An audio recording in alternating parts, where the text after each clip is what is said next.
Allah itu sudah setting alam semesta bahwa dunia ini dikuasai oleh kezaliman. Kezaliman siapa? Kezaliman yang disebabkan oleh Al-Masih Dajjal. Ini.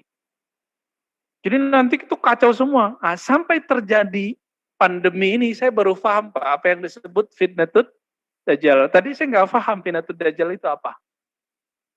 Nggak paham sama sekali. Ketika dulu terjadi SARS, wah paling cuma daerah regional, daerah tertentu aja gitu ya. Dulu sebelumnya apalagi, ya termasuk virus TBC, polio, itu kan cuma beberapa negara aja, ya kan? Tapi ketika terjadi pandemi sekarang ini, COVID ini, saya baru paham apa yang disebut dengan fitnatul masih Dajjal. Ini baru awal. Ini baru awal. Kenapa saya sebut awal? Karena dalam hadis dikatakan, Al-Mahdi itu keluar untuk memenuhi bumi dengan keadilan. Sebagaimana bumi dipenuhi dengan kezaliman. Ini di COVID aja penanganannya, tidak sedikit kezaliman yang kita dengar. Mungkin bukan dari pemerintah, tapi dari siapa gitu ya. Bapak rapid test itu proyek lagi nggak? Swab proyek lagi Pak. Teman kita udah jelas nggak? Bukan COVID.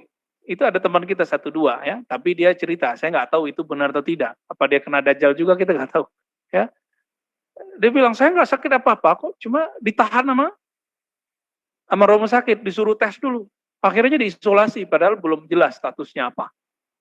Karena sudah ketakutan, ya imunnya rendah, imunnya lemah, ya kena juga jadinya. Nah ini kejadiannya. Dan disebut pandemi itu karena sudah meliputi semua negara, benar nggak? Hampir semua negara Pak, kecuali negara yang terbelakang nggak punya akses berita. Jadi mereka nggak ngeh kalau ada COVID.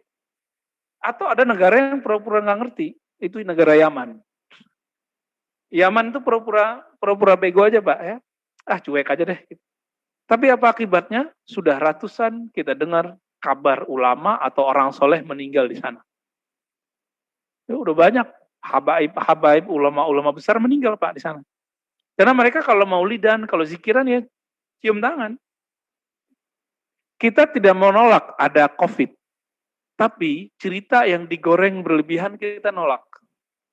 Itu aja bedanya Pak. Ya. Karena fitnah ini nyata. Jadi semua bumi, semua wilayah bumi itu kena. Kalaupun ada 1-2 negara yang mengklaim dirinya bebas dari COVID, tapi mereka ketakutan sama COVID. Ini yang disebut fitnah. Kekacauan yang disebabkan oleh si Dajjal itu. Apa arti Dajjal tadi? Pembohong.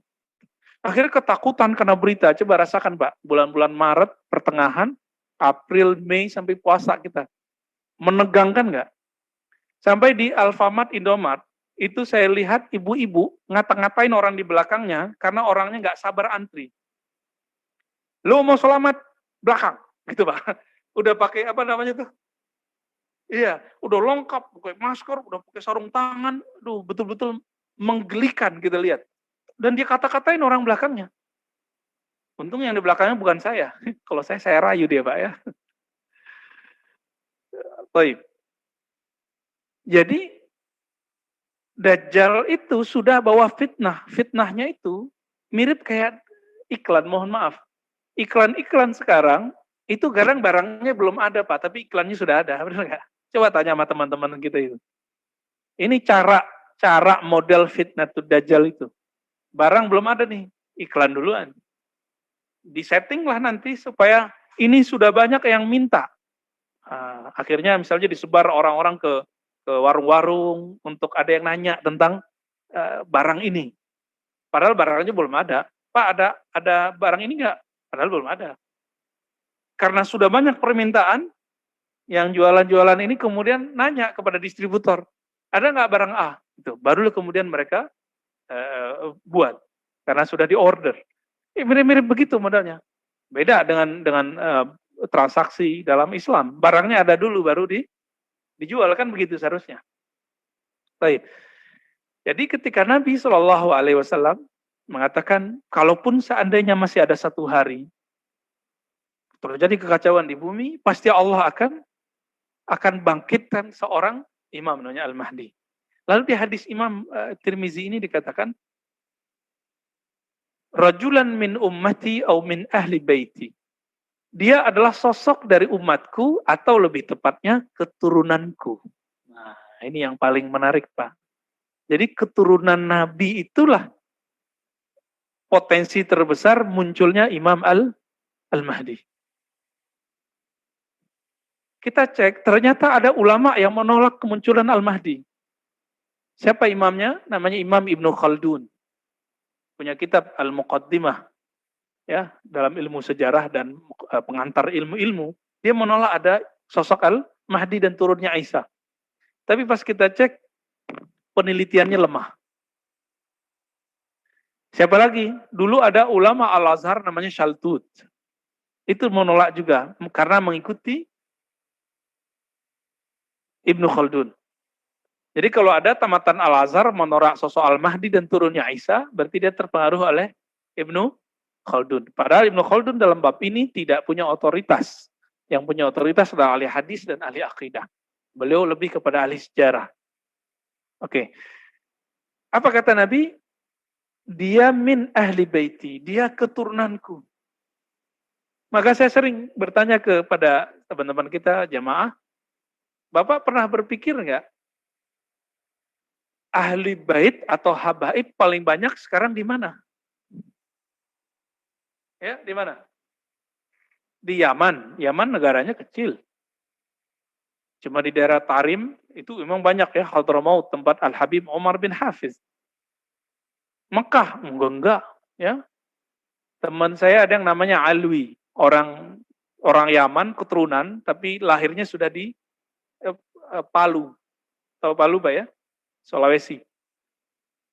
Kuliah di Madinah karena sekarang Universitas Madinah itu dikuasai oleh salah satu kaum yang lumayan ekstrim dan benci dengan keluarga Nabi.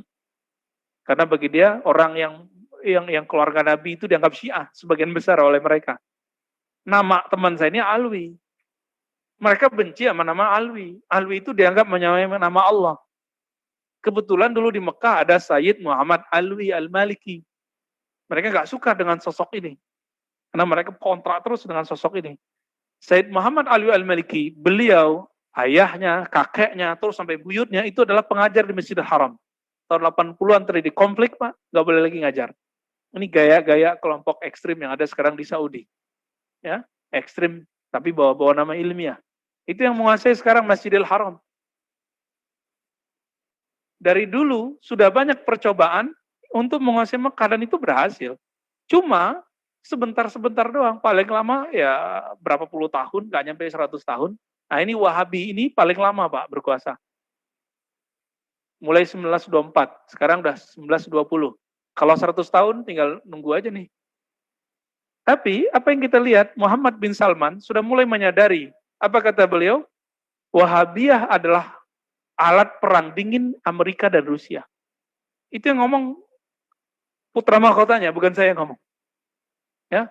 Sekarang di Indonesia, kajian Wahabiyah yang disebut Salafi menjadi favorit karena TV-nya ada, radionya ada. Mungkin Bapak kalau pulang kerja, berangkat kerja dengerin radionya. Tahu kan radionya? Ini tanya sama Ustadz Imam kita ya. Ustadz ya. Bapak saudara makan Allah, itu ketika nama teman saya Alwi, mereka benci. Sehingga saya teringat ya, kalau kita benci kepada zuriat Nabi, berarti kita nanti benci dengan sosok Al-Mahdi. Karena Al-Mahdi itu pasti zuriat Rasulullah, keturunan Rasulullah SAW. Dan mereka sekarang ngomong apa, yang kelompok yang tidak suka dengan zuriat Nabi ini. Sekarang tidak ada lagi keturunan Nabi yang benar. Gitu. Nggak ada keturunan Nabi. Orang menolak keturunan Nabi, berarti dia menolak hadis Imam Al-Mahdi. Bahaya nggak? Bahaya Pak, hadis Al-Mahdi sahih. Ada dalam Sahih Bukhari, tidak disebutkan namanya ya. Di Muslim lebih banyak, di Abu Daud lebih banyak lagi. Mengingkari ada keturunan Nabi sekarang, mengingkari munculnya Imam Al-Mahdi. Mereka nggak mikir sampai di sana. Kajiannya kajian Al-Mahdi, kan lucu. Jadi ada banyak ustadz sekarang, kajiannya akhir zaman, tapi nggak hormat sama habaib. Kualat pada nanti dia. Ya, ketika nanti Dajjal itu keluar, dia kira itu Al-Mahdi. Ketika Mahdi muncul, dia kira itu Dajjal. Nanti begitu.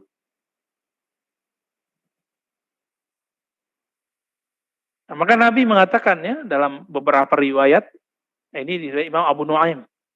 Al-Mahdi minna ahlul bait. Al-Mahdi itu keturunan kami. Di riwayat lain, min waladi Fatimah. Dari keturunan Fatimah. Itu udah pasti. Lalu, kalau kita sudah sadar bahwa ahlu bait nanti di antara mereka ada imam yang disebut Imam Al-Mahdi. Tinggal dihitung, Pak. Di negara mana sekarang yang terbanyak imam ahlu baitnya, keturunan Rasulullahnya sallallahu alaihi wasallam. Bapak tinggal cek lembaga guyupnya orang ahlu bait disebut Rabithah Alawiyah, Al-Ashraf ya.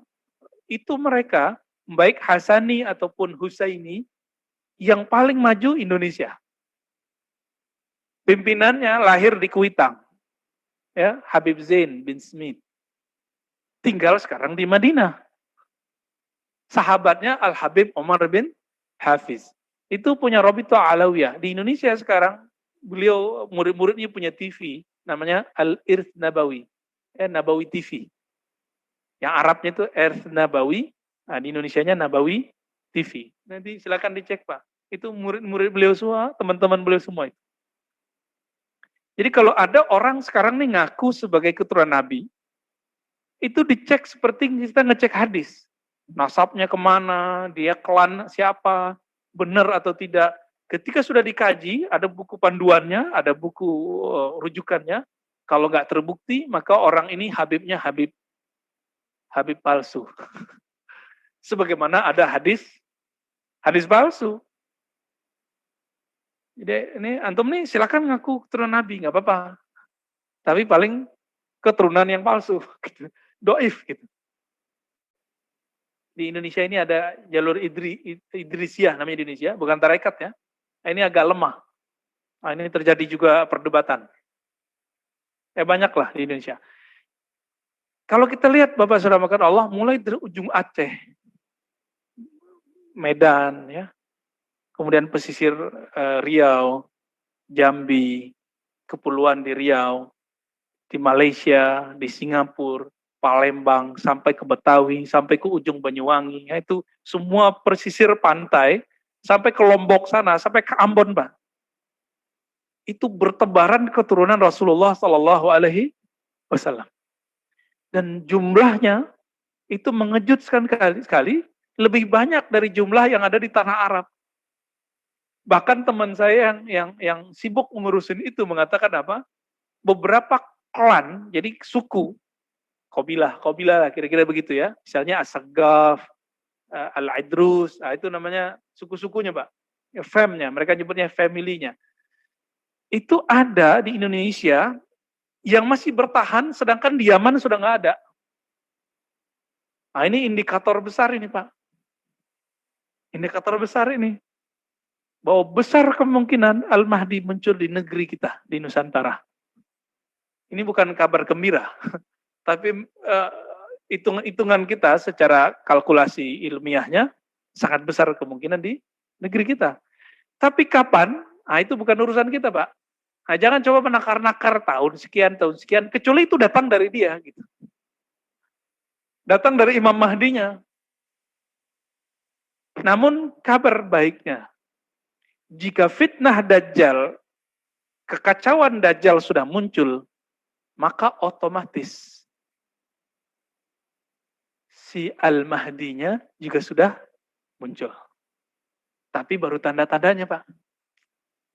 Sebagaimana Ad-Dajjal sudah diikuti orang, disembah orang, maka Imam Al-Mahdinya juga sudah mungkin memiliki murid sekarang. Kira-kira begitu, Pak.